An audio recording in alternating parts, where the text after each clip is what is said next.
Canal 9 et le département de l'emploi, des affaires sociales et de la santé du canton de Genève vous présente l'Antidote.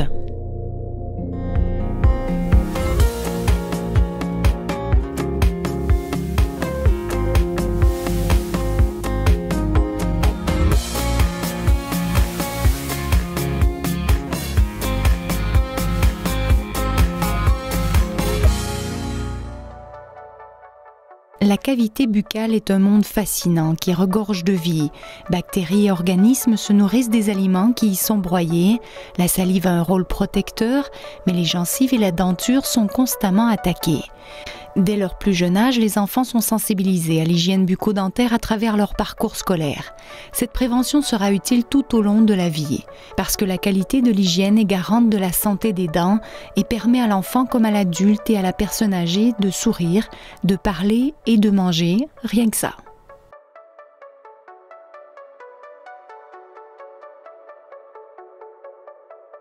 Est-ce que vous avez envie d'avoir une bouche en bonne santé? Est-ce que les dents, elles sont importantes pour vous? Oui. Dites-moi un petit peu, qu'est-ce que vous faites pour garder vos dents en bonne santé? Si on brosse pas très bien, ou en tout cas on n'arrive pas bien partout, et qu'on est un petit gourmand, qu'est-ce qui va se passer à votre avis? Des caries. On risque d'avoir des caries, effectivement. Alors maintenant, ici on a des caries sur un enfant à peu près de votre âge. Alors vous voyez, il y en a des caries qu'on voit très bien, on ne les rate pas.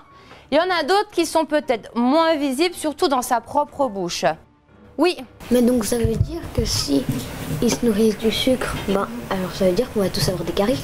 Eh ben non. Si tu manges du sucre mais que tu te brosses les dents, tu les enlèves les bactéries. L'école est la porte d'entrée de la prévention. Les élèves reçoivent 3 fois durant leur scolarité primaire la visite de la fameuse dame des dents. Il est question d'alimentation, des goûters, de brossage, de fluor et de visite chez le dentiste. J'ai une petite dent, elle a un casque. Qu'est-ce que c'est? Oui. C'est les fluors. Vas-y, je sais les difficiles. Les fluorures, qu'est-ce que ça veut dire ça? Est-ce que vous avez déjà entendu parler de ça, des fluorures? Ça protège les dents. Exactement, ça protège les dents. Et où est-ce qu'on en trouve?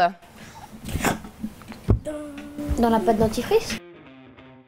Voilà. Tac. J'ai ramené un petit peu d'acide. Je commence de quel côté? Côté avec dentifrice ou sans dentifrice? Sans? Ok, on y va pour 100. On voit bien le résultat. J'essaye quand même avec dentifrice. Exactement, ça va beaucoup ralentir. Alors là, on voit à quoi il nous sert ce dentifrice. À protéger les dents et en plus à les renforcer. Si on agit chez les enfants, ils en parlent à la maison. Et ça, on le sait, on a eu des retours. Donc après, ça veut dire qu'on a instruit un enfant qui va instruire un parent et après qui lui sera un parent instruit. Voilà. Ici, nous, on a choisi une méthode de brossage qui est relativement simple et efficace à leur âge. Ok, maintenant, on va de nouveau tout au fond, le plus loin possible. Là, chez les enfants, on a le plus de caries, c'est sur le dessus. Donc, bien brosser et suffisamment longtemps et en restant sur la même zone. C'est ce qui souvent, les enfants, eux, changent rapidement. Donc, c'est pour ça qu'on insiste de rester bien sur la même zone. Regarde, tourne là, regarde comme ça, tac. À leur âge, étant donné qu'on a déjà des dents définitives, notamment les premières molaires d'adultes qui ont poussé à 6 ans, on va bien séparer la mâchoire du haut avec la mâchoire du bas. Et on commence toujours bientôt au fond et on va faire des petits ronds sur place. C'est toujours ça, bien rester sur place parce que justement les effets de petits ronds comme ça, on va bien nettoyer le bord de la gencive, avoir un effet de massage parce qu'à cet âge on a déjà de l'inflammation de la gencive qu'on retrouve chez beaucoup d'enfants. À l'intérieur, on va vraiment conseiller de faire des chassés. Alors on fait un déroulé, il faut mettre une certaine pression. On va faire ça sur le côté, que les dents du fond, le côté. On y va, et 1, 2, 3, 4, 5. Je pense que ce que j'aimerais qu'ils retiennent, c'est qu'ils fassent attention à ce qu'ils mangent à la récré. À chaque fois, on essaie de faire passer ce message. C'est aux récréations, déjà qu'ils boivent de l'eau. L'eau, c'est accessible à tout le monde, donc qu'ils boivent vraiment de l'eau. Et ensuite, qu'ils essayent, on essaye vraiment de faire changer ces habitudes de goûter sucré qu'on retrouve dans les récréations, qu'ils prennent un goûter sain, qui soit bon au final, parce que c'est pas que pour leurs dents. Alors oui, moi je viens que parler des dents, mais c'est pas que les dents, c'est toute la santé. Et si déjà dans les goûters, on a des aliments sains, on va avoir des bonnes répercussions pour tout le long de la vie. Mets bien la main devant, mets bien la main devant. Mets-la comme ça. Tac, voilà. Et là, tu pars sur le côté. C'est un peu difficile. Est-ce que l'enseignement de Caroline aura un impact à la maison et quel rôle les parents peuvent avoir dans l'application de ces conseils? Voici la famille Avdiou. Cléa, 3 ans, Elia, 5 ans, Elda, 11 ans et Elsa, 12 ans. Leur maman, Meilinda, est née au Kosovo. Elle est arrivée en Suisse à l'âge de 18 ans. Elle est désormais infirmière dans un EMS. Cléa, elle a des trop jolies dents. Elle a fait 2 petites caries. Elle a encore un petit carie à soigner. Et puis c'est bon, elle est au top. Elia, elle a eu un petit accident. Elle a cassé les 2 dents devant quand elle était toute petite. Et là, elle a 2 petites dents d'adulte qui sont en train de pousser. Elle est super contente parce qu'on l'appelait la vieille avant. Elle n'avait pas de dents. Elda aussi, elle a fait soigner plein de petites caries et elle s'est un peu inquiète parce qu'elle a une petite malformation en bas. Elle a un dent de plus. Elle a des belles dents, elle a la chance. Elle avait des petites caries qu'elle a soignées, mais ça va. Elle a moins de problèmes. Les 4 filles Avdiou ont eu des caries qu'elles ont pu soigner chez le dentiste. Elles se brossent pourtant les dents régulièrement. Elles sont bien conscientes des risques. Leur maman a essayé de mettre en place quelques stratégies pour limiter les dégâts.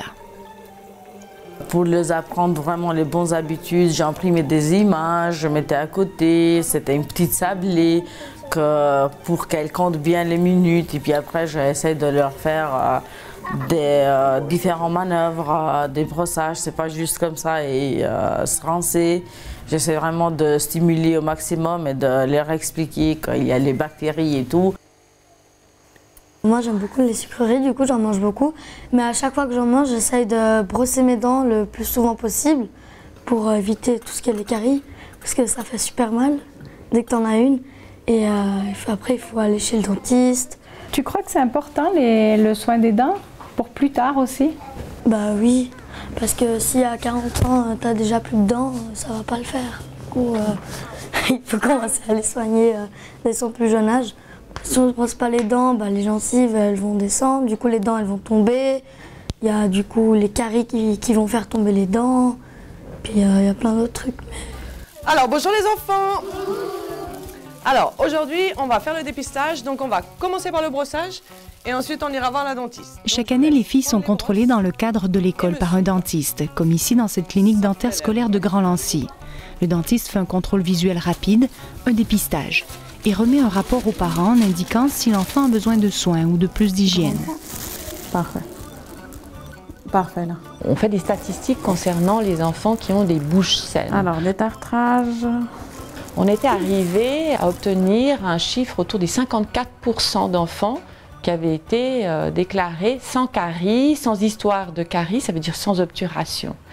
Et on commence à remarquer qu'il y a une baisse de cette population saine et qu'on arrive, les derniers chiffres que j'ai, c'est plutôt vers 51,5% d'enfants qui sont sans caries. Et ça, c'est une moyenne générale, ça veut dire c'est surtout les enfants de 1P à 8P. On sait que si on regarde les enfants qui ont 3 à 8P, qui ont déjà un changement de dents, et puis on remarque que cette population a un peu plus de caries. 1, 2, on va bien jusqu'au fond, hein. 3, 4. Seulement un enfant sur 2 en âge scolaire a donc une bouche sans caries à Genève, avec des chiffres qui stagnent ou qui régressent un peu. Et à côté des caries, les spécialistes surveillent également l'état des gencives qui peuvent être irritées ou enflammées. 6, 7, 8, 9. Souvent les enfants se brossent les dents, mais ils ne le font pas au bon endroit. Du coup, on essaie de vraiment leur expliquer que quand on brosse les dents, mais en fait, il faut aussi brosser la gencive. On fait le massage, hein. Elle a parlé de masser la gencive et c'est vrai que ça, c'est un point aussi important pour qu'ils prennent conscience que cette gencive, elle est importante. Elle parle aussi de l'anatomie de cette dent, avec dans quoi elle est ancrée, la dent. Donc on a cette gencive qui est visible, et on a l'os. Eh bien, il faut aussi prendre soin de la gencive, parce que ça fait partie de la santé dentaire.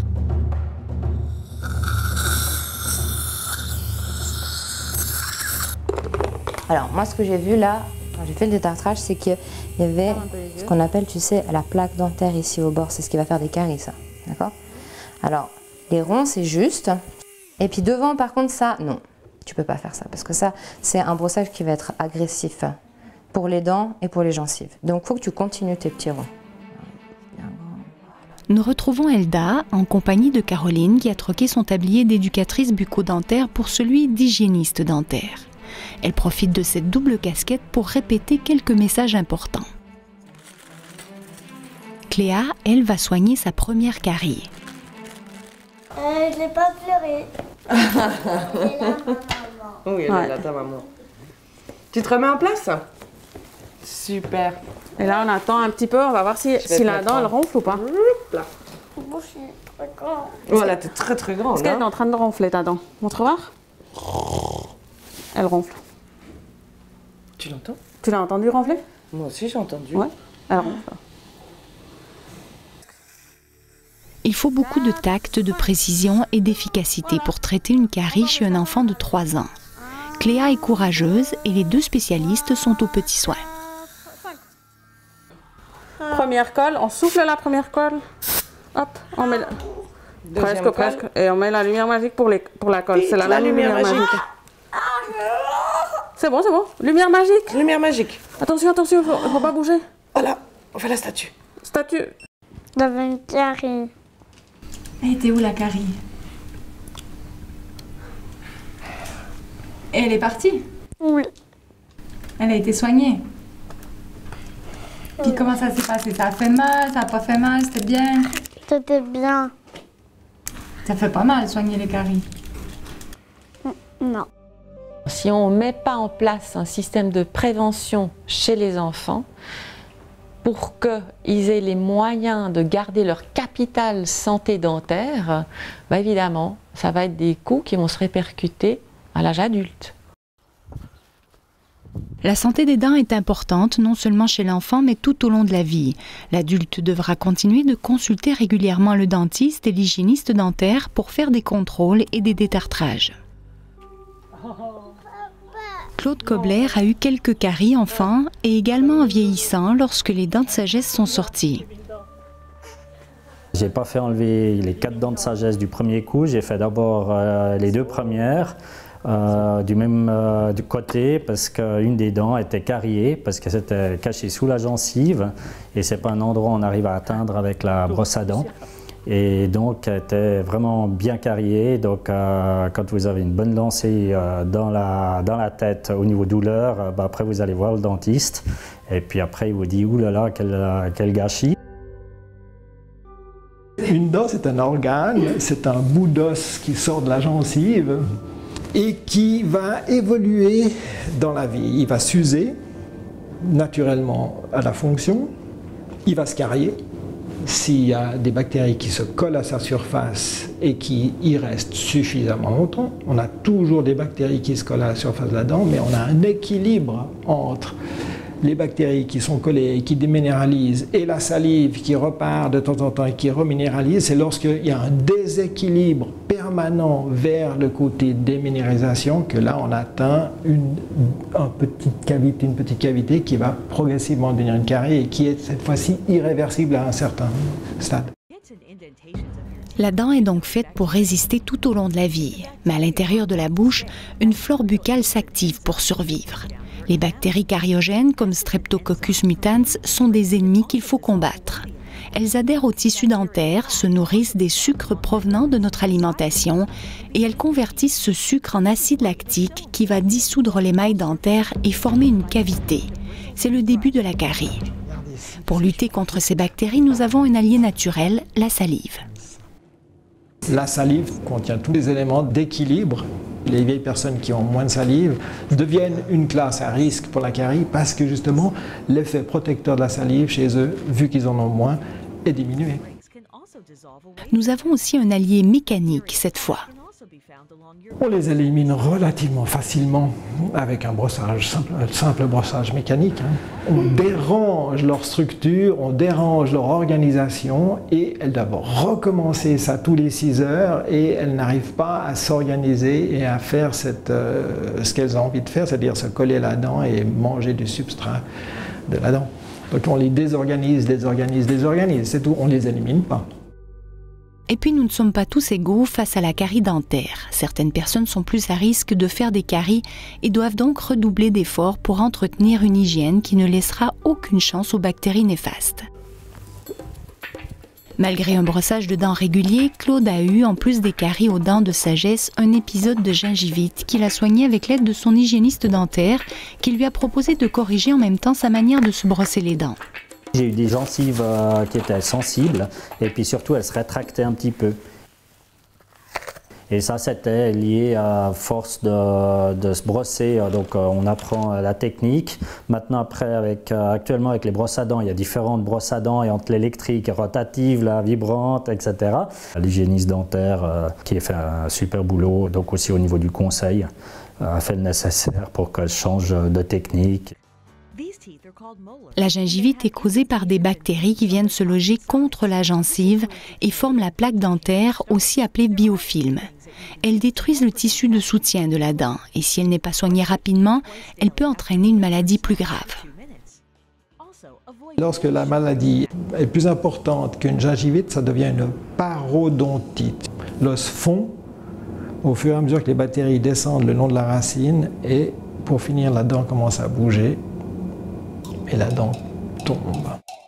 Même si elle est irréversible, la parodontite peut être maîtrisée pour éviter un déchaussement des dents. L'hôpital de Loa est un hôpital d'accueil pour les personnes qui ont besoin de réhabilitation avant un retour à domicile, de même qu'il accueille une population en attente d'une place en EMS. Ce sont souvent des personnes qui ont des troubles cognitifs ou de mobilité, et c'est un lieu idéal pour contrôler la santé bucco-dentaire des patients. Il y a tout un travail au niveau de l'équipe de dépistage déjà des problèmes bucco-dentaires, de regarder l'hygiène buccale, est-ce qu'il y a les dents déjà, est-ce qu'il y a des appareils, est-ce que les appareils sont restés à la maison, est-ce qu'on doit les faire venir. Et puis après tout un travail d'entretien et de nettoyage des appareils et des dents de manière régulière, 2 fois par jour. Et on a la grande chance de pouvoir travailler de manière très proche avec la clinique universitaire de médecine dentaire.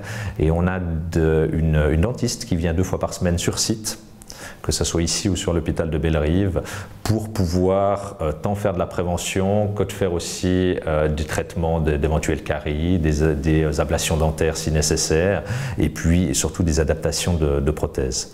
Parce que souvent les personnes âgées perdent du poids lors d'un épisode aigu, et quand elles perdent du poids, vous avez votre prothèse qui tombe dans la bouche. Si elle ne tient plus, vous avez des problèmes pour vous alimenter.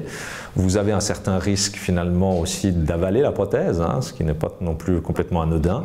Et puis aussi en termes de contact social, quand vous parlez avec quelqu'un où la prothèse est à peu près au milieu de la bouche, ce n'est pas forcément agréable ni pour la personne en face.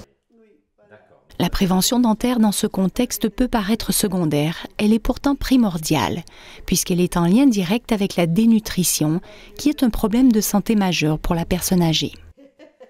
On se voit aujourd'hui pour parler un petit peu de vos dents. Oui. Comment ça se passe avec vos dents? Avec mes dents, ça se passe assez bien. Surtout, j'ai le haut qui est assez satisfaisant. Et comment vous arrivez à manger sans les dents en bas? Eh bien, sans les dents en bas, j'ai fait ici, parce que aussi j'ai eu une opération aux intestins. Eh bien, je vais manger mixé. Il est clair aussi que même si vous n'avez plus de dents, les appareils dentaires en eux-mêmes sont à risque de s'infecter, souvent avec des champignons. Et là, il faut pouvoir prendre en charge aussi correctement ces appareils parce que sinon vous avez des personnes qui ne les supportent plus à cause d'éventuels champignons qui peuvent se mettre dans la bouche. Et dans un deuxième temps, finalement, ne les mettre plus. Et si vous n'avez plus de dents, là aussi, pour l'apport alimentaire, c'est vraiment problématique. Et pour l'estime de soi, à tout âge, la denture est aussi primordiale. J'ai une petite idée d'un sourire, parce que ce n'est pas un sourire merveilleux, mais au moins j'ai des dents en haut qui me permettent de faire un petit sourire. Vous n'avez jamais perdu de dents? Oh si, bien sûr que si. À mon âge, si je n'avais pas perdu de dents, ce serait quand même étonnant. D'accord, mais c'était plutôt des dents derrière. Des dents derrière, j'ai des couronnes. Okay. Et puis des ponts. Et pas d'appareil, hein? Ah non. Très important, les dents, mais bien sûr. Pour diverses raisons. Parce que le dentiste coûte très cher. Ben oui, je sais bien. Puis, Ces dents, quand même, c'est une des parures du visage. Si on n'a pas des bonnes dents, ça enlève quand même quelque chose. Ouais, en tout cas, c'est superbe. La dentition de la personne âgée se prépare à 60 ans, comme souvent, comme pour les autres maladies, mais qu'une personne de plus de 75 ans qui a une mauvaise dentition devrait pouvoir bénéficier des soins de qualité pour pouvoir soit éviter des complications, qui peuvent être des caries ou de perdre les dents qui lui restent, et puis surtout de pouvoir lui permettre de manger correctement et d'avoir du plaisir à manger. Je pense que le côté plaisir est quand même très important. L'hygiène bucco-dentaire est un aspect souvent négligé des soins aux personnes âgées. Pourtant, des études ont mis en évidence un lien entre certaines maladies comme la pneumonie et une mauvaise hygiène bucco-dentaire. L'inflammation chronique des gencives pourrait aussi être en lien avec une inflammation des artères, menant à des maladies cardiovasculaires par exemple. À l'unité d'épidémiologie populationnelle des HUG, Idriss Guessou et son équipe mènent des études sur l'état de santé de la population et sur les facteurs de risque. Il s'est également intéressé au renoncement aux soins pour des raisons financières. La première étude, sur plus de 4000 participants, en fait, de 2007 à 2012, on trouvait qu'environ 11% des répondants, des adultes, avaient renoncé à des soins dentaires dans les 12 mois qui précédaient l'enquête. Ce qu'il faut vraiment réaliser, c'est une moyenne, mais lorsque vous stratifiez par revenu du ménage, cette proportion montait jusqu'à 23% des personnes, des résidents genevois, qui gagnent moins 3 000 francs, ont renoncé à des soins dentaires dans les 12 mois qui précèdent l'enquête. 23% chez les bas revenus, c'est donc une personne sur 4 qui renonce aux soins dentaires. À moins d'avoir une assurance complémentaire, vous n'avez pas d'aide pour payer votre facture. Donc les personnes, lorsqu'il y a des priorités économiques, des agendas de santé, probablement que les gens vont mettre effectivement les soins dentaires plus loin. Et puis il y a peut-être cette notion que les soins dentaires, au pire, vous avez une inflammation. Tant qu'elle n'est pas douloureuse, vous imaginez mal les conséquences d'un problème dentaire sur le long terme.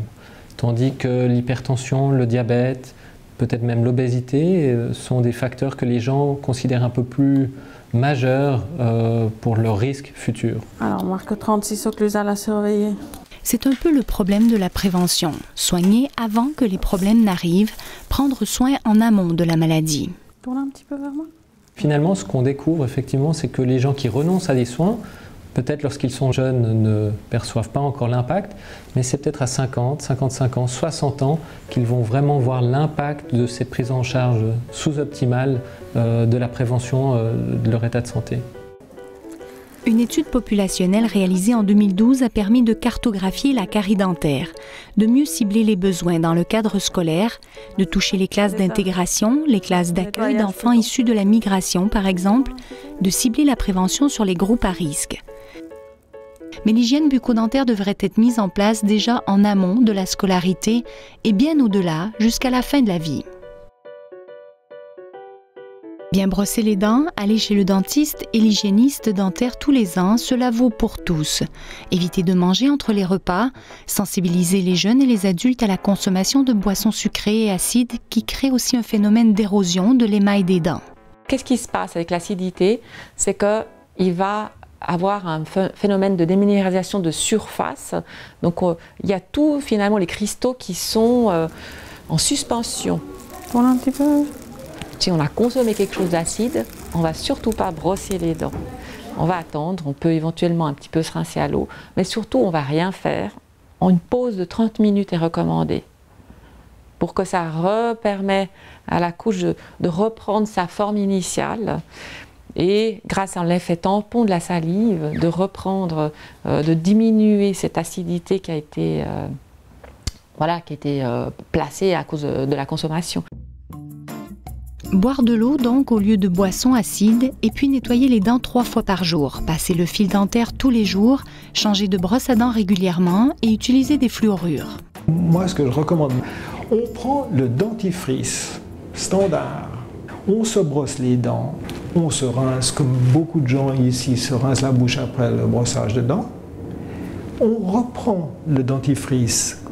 On en met un tout petit peu sur la brosse à dents et on se rebrosse toutes les dents et on crache la mousse et on garde le goût du dentifrice dans la bouche. On fait on fait une prévention carie lorsqu'il y a du fluor dans le dentifrice extraordinaire. Une bonne protection, un brossage régulier dans tous les recoins de la bouche, un contrôle annuel chez le dentiste, l'enfant comme l'adulte et la personne âgée s'assurent ainsi de pouvoir sourire à pleines dents durant toute sa vie. Parce que prendre soin de sa santé bucco-dentaire, c'est aussi investir dans un capital de santé globale incroyable et trop souvent sous-estimé.